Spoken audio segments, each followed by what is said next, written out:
Welcome to Penrose Learning, where we make understanding easy. In this video, I will explain how to make sushi rice in a pot.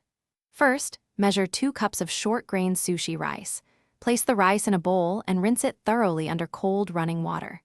Continue rinsing and draining until the water runs clear, which usually takes about 5 to 7 changes.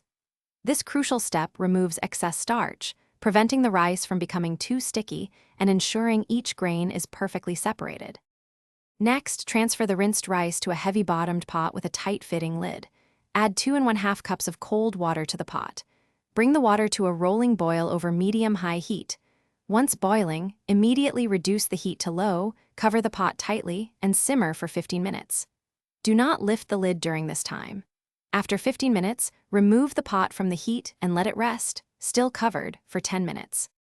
While the rice rests, prepare your sushi vinegar mixture. In a small saucepan, combine 4 tablespoons of rice vinegar, 2 tablespoons of granulated sugar, and 1 teaspoon of salt. Gently heat this mixture over low heat, stirring constantly until the sugar and salt are completely dissolved. Be careful not to boil it. This flavorful liquid is what gives sushi rice its distinctive taste and glossy texture. Finally, transfer the hot, cooked rice to a large, non-metallic bowl, preferably wooden. Pour the prepared sushi vinegar mixture evenly over the rice. Using a rice paddle or a wooden spoon, gently fold the rice, cutting through it to distribute the seasoning without mashing the grains. As you fold, fan the rice to cool it quickly to body temperature. This process gives it a beautiful sheen and perfect texture for sushi.